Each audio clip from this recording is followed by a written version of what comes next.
Demandez où, à quel niveau économique Tessalit se trouve. Quand je prenais la mairie, les taxes municipales payées par toutes les populations de Tessalit ne s'élevaient que seulement à 24 millions de francs CFA. 24 millions. Aujourd'hui, avec les réformes que j'ai faites dans la commune, on est à 100 millions de taxes municipales. Ça a multiplié par 4. Donnez-moi des exemples où cela a été fait. Aujourd'hui, Tessalit a un budget de 1 milliard 200 millions. En 6 ans, on est passé à 1 milliard 2. Et la dette est aujourd'hui de 84 millions. De 894, de 1 milliard de dettes en 6 ans, on est passé à 84 millions de dettes. Et ce n'est pas ma dette à moi, c'est la dette de mes prédécesseurs. Moi, je n'ai pas contacté des dettes à laisser la commune. En 6 ans. Donc, on a viabilisé économiquement la commune de Tia-Salé. Elle est aujourd'hui la commune la plus viable. Mais même en termes de gouvernance, allez au ministère de l'Intérieur, allez partout et vous interrogez, Tia-Salé est l'un des modèles en matière de gouvernance locale. D'ailleurs, Tia-Salé est la seule ville de Côte d'Ivoire qui a été évaluée sur le programme PEFA, le système d'évaluation de la gouvernance publique à travers le monde. C'est un programme des Nations Unies et de l'Union Européenne. La Côte d'Ivoire vient de signer ce programme-là il y a 4 ans. Et Tia-Salé est la première ville de Côte d'Ivoire qui a fait la phase pilote de ce projet-là. Nous avons été évalués en 2024. Tia-Salé a obtenu la note A, c'est-à-dire la meilleure note possible en termes de gouvernance et en termes d'inclusion au niveau de la gouvernance. Tia-Salé est la seule ville de Côte d'Ivoire modèle en matière de gouvernance participative. C'est-à-dire la ville où la population participe à toutes les échelles à la conception des budgets et à la rétention des programmes. C'est Tia-Salé ça. Donc je voudrais juste m'arrêter là pour que vous compreniez. Mais aujourd'hui, venez à Tia-Salé, vous allez voir, la ville a complètement changé. Pendant combien d'années, jusqu'en 2018, quand il pleuvait, il y avait des morts à Tia-Salé. En 2017, il y a eu 6 morts. En 2018, il y a eu 3 morts à cause des pluies, inondations. Depuis 6 ans que je suis dans cette ville-là, avez-vous entendu parler d'une seule nuit d'inondation à Tia-Salé? On a mis de l'ordre. Quand j'arrivais à Tia-Salé, les quartiers n'étaient pas accessibles, il n'y avait pas de route. Aujourd'hui, tous les quartiers de Tia-Salé sont accessibles. C'est moi qui ai fait électrifier le quartier Corridor. C'est moi qui ai fait électrifier le quartier Jérusalem en tant que maire. Électrifier le quartier Notre-Dame en tant que maire. Aujourd'hui, dans tous les villages de la commune, la mairie a investi dans tous les villages.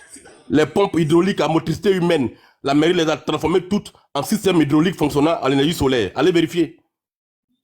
Et à Tia-Salé, les parents des villages ne payent pas l'eau. L'eau est gratuite. C'est la mairie qui a installé ça. Allez vérifier. Les écoles primaires, j'en ai construit. École maternelle, on en a construit. Venez vérifier.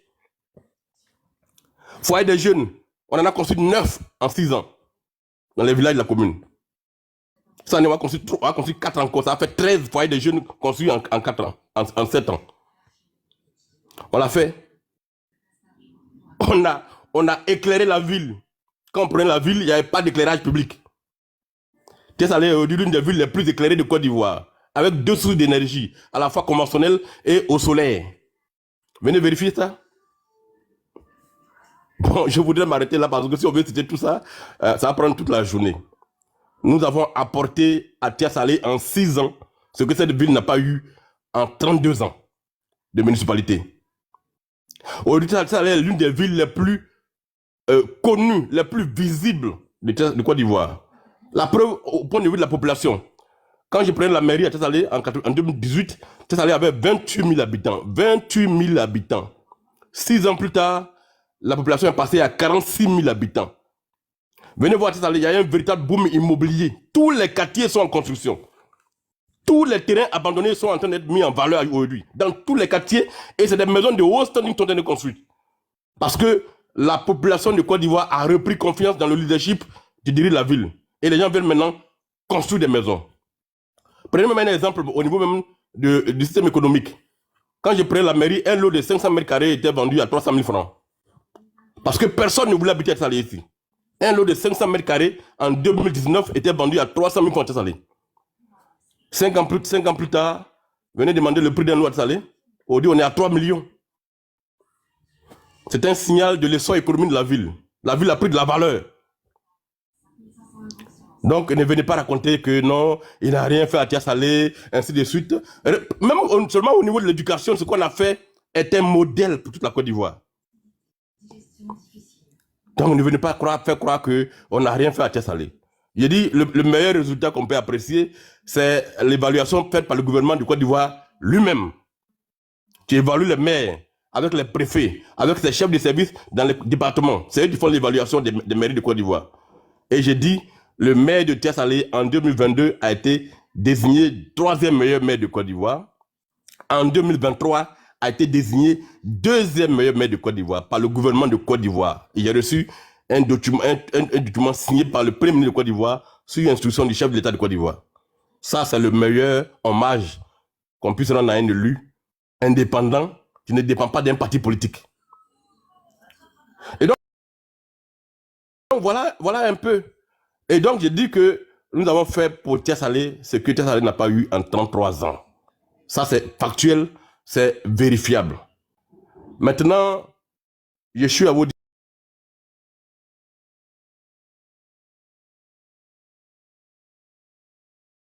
dispositions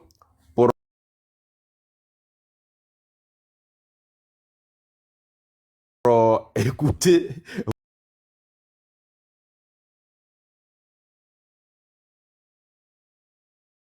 vos questions.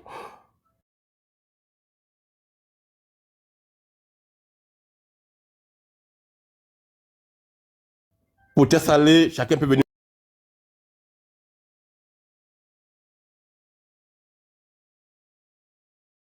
vérifier, c'est factuel.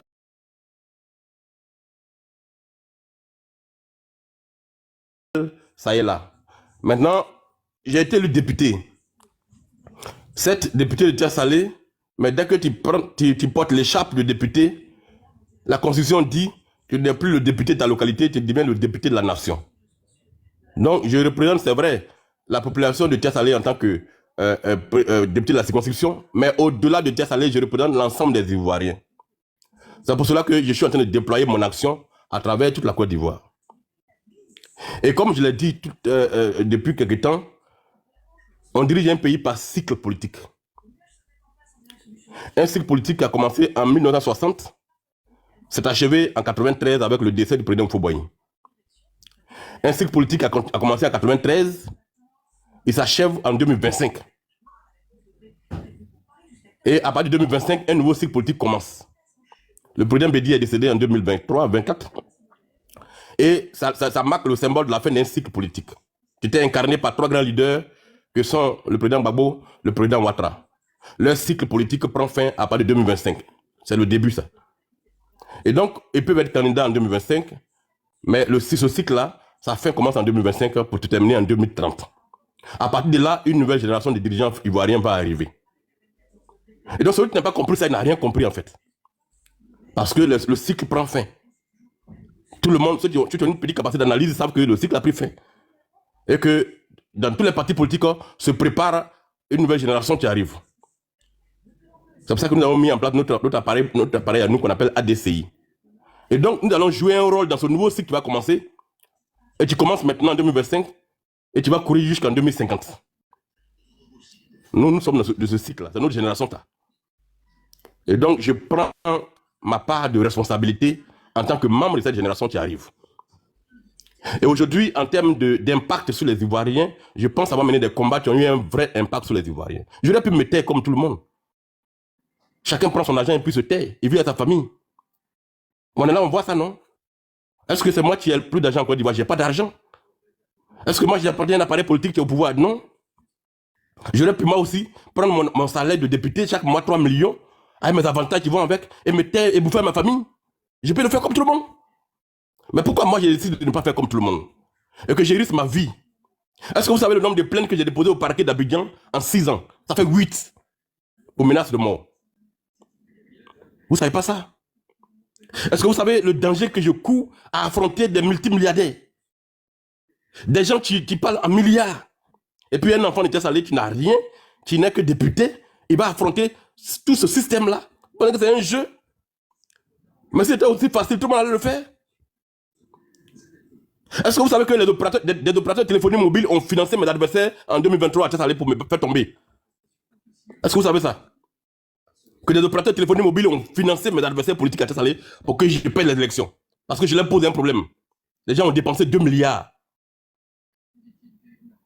Vous savez que j'ai gagné les élections, ils ont annulé les élections. Sans aucun motif. Et que j'ai eu à affronter 11 membres du gouvernement à Tchassalé. Venez vérifier. 11 membres du gouvernement sont venus faire campagne contre moi à Tchassalé. 11 membres du gouvernement. Avec les moyens de l'État. Vous pensez que ça coûte de quoi? Ou bien la mairie de Tchassalé est trop importante pour le gouvernement de Côte d'Ivoire? Non, la mairie, il n'y a rien dedans. Mais si ils ont mené ce combat-là, c'est parce que Tchassalé pose un problème. Donc, si vous ne pouvez pas, par exemple, soutenir ceux qui se battent, ne tentez pas de les décourager. Les Ivoiriens ont besoin d'eux. Prenez l'histoire des ACD, l'histoire de foncier là. Mais ça fait 14 ans que je me bats sur le foncier. 14 ans. Est-ce que vous savez qu'il y a en 2013, allez sur Google, allez taper affaire Bondy. Affaire Bondy. Quand 6 jeunes filles orphelines ont perdu leur maison, ont perdu leur terrain, du fait de l'un des hommes les plus riches de Côte d'Ivoire, un des plus grands milliardaires de Côte d'Ivoire, qui a pris le terrain de 748 mètres carrés appartenant à ces 6 orphelines là, sur lequel les papas avaient construit une maison depuis les années 60. Quelqu'un est venu leur arracher le terrain. Il a rasé leur maison. Moi, je n'étais même pas en Côte d'Ivoire quand ça s'est passé, j'étais en Suisse. Mais quand je suis rentré, j'ai appris l'histoire. En tant que patron de l'éléphant déchaîné, j'ai dit ces orphelines là, je vais me mettre à leur côté, on va se battre. Et j'ai mobilisé les gens. Et j'ai mobilisé mon journal. J'ai tiré même un jour, j'ai tiré mon journal à hauteur de 10 000 exemplaires. Et j'ai fait produire par un imprimeur 10 000 exemplaires. J'ai payé pratiquement 4 millions. Et j'ai distribué ce journal-là gratuitement aux Ivoiriens à Abidjan. Allez sur Google, vous allez voir ça. Et l'affaire a pris une autre tournure. Et les Ivoiriens sont mobilisés. J'étais devant. Ça, c'est 2013. Hein. J'étais pas encore maire, j'étais pas encore député. En 2013. Et on s'est battu pour cette jeune fille-là. Le milliardaire en question a eu des décisions de justice qui sont une honte pour notre système judiciaire. Mais on s'est battu. Et au moment où je vous parle là, les 6 jeunes filles orphelines là, de père et de mère, sont sur le terrain. Les Ivoiriens ont cotisé, on a reconstruit leur maison. Et elles sont dans leur maison. Elles n'ont pas perdu le terrain. Ça, je vous parle de 2013. Donc depuis cette période-là, je me bats pour des Ivoiriens. Vous voyez, il n'y a même pas encore un mois. Il y a une femme qui vit en France. Elle avait payé un terrain en 2002. Et puis, en 2010, 2011, un faussaire a manipulé les papiers et a revendu le terrain en 2016 à la haute autorité de la bonne gouvernance. Un terrain qui vaut des milliards. La bonne dame est venue, elle a vu qu'elle était opposée à la haute autorité de la bonne gouvernance. Elle avait voulu abandonner. Nous, on lui a dit non, n'abandonnez pas. Nous, on va enquêter pour vous. Nous avons enquêté. Nous avons produit les documents à cette dame-là. Elle a fait une procédure judiciaire contre la haute autorité de la bonne gouvernance. Je dis bien haute autorité de la bonne gouvernance. Depuis 2017, le procès était en cours. En janvier dernier, elle a gagné son procès en dernier recours. Et elle a récupéré son terrain. Ce terrain a vaut près de 4 milliards. Ce combat a commencé en 2016 et nous sommes en 2025. C'est-à-dire 9 ans plus tard, elle a gagné son procès. Parce que moi, j'ai fait une enquête qui lui a permis d'avoir les documents pour faire sa procédure. Elle n'avait aucun moyen de faire cette enquête-là. Mais est-ce que vous pensez que j'ai demandé à cette dame-là si elle est RADP ou bien elle est PDCI? C'est une dame du Nord. Hein? Elle n'est pas unie comme moi. Elle n'est pas dans mon mouvement politique. Moi, je n'ai pas demandé son parti politique. Elle est ivoirienne, ça me suffit. Aujourd'hui, l'histoire de foncier à Abidjan, sur les 28 victimes que nous avons recensées, que j'ai rencontrées personnellement, sur les 28 victimes, il y a 14 qui sont du Nord. 14 personnes qui sont du Nord, sur les 28. Mais est-ce que moi, j'ai demandé à savoir qui est du Nord, qui est du Sud? Non. Moi, je défends tous les Ivoiriens. Même parmi les victimes, il y a même un Burkinabé. Il n'est pas Ivoirien, il est Burkinabé. Il est venu me saisir. Et j'ai vérifié s'il avait raison. J'ai vérifié ses papiers. Ses papiers sont authentiques. C'est lui qui a le terrain. Mais je l'ai inclus dans ce que je défends aujourd'hui. Il n'est pas Ivoirien. Mais moi, je me bats pour la justice. Il a acquis son terrain de façon totalement légale. Les mafieux lui ont arraché son terrain. Pourtant, c'est un Burkinabé. Mais moi, je le défends. Et donc, il y a des gens qui sont nés et dont le destin est réservé à faire cela. Vous voyez le papier de Comé, le faux papier là, avec lequel il a pris 272 terrains aux gens. Mais ce papier a prospéré pendant 8 ans devant la justice ivoirienne, devant l'administration ivoirienne. Il n'y a même pas un seul fonctionnaire qui, pendant 8 ans, a pris le temps de vérifier si ce document est authentique. Personne n'a vérifié cela. Pendant 8 ans. Et l'individu a pris ça pour sévir pendant 8 ans. Pour prendre près de 272 lots aux Ivoiriens.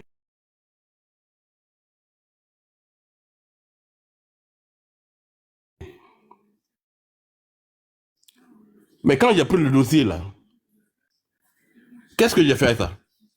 Le soit ôter les registres du tribunal d'Abidjan. J'ai payé 1 million pour ça. De ma propre poche, parce que la famille qui a perdu tous ces terrains n'a pas un rond. Vous payez même 100 000 francs. Moi, je ne les connais pas. Mais j'ai payé 1 million. Et on allait faire cet audit-là au tribunal d'Abidjan. Et on a vérifié. Et on a découvert que le document est faux. Ce document n'a jamais existé au tribunal d'Abidjan. Mais pourtant, ça a permis à cet individu de prendre 272 lots aux Ivoiriens. Et aujourd'hui, la famille en question a une arme redoutable en main pour récupérer cette terre. Mais il a fallu que quelqu'un le fasse. Il y a combien de députés en Côte d'Ivoire? Il y a combien de sénateurs en Côte d'Ivoire? Pourquoi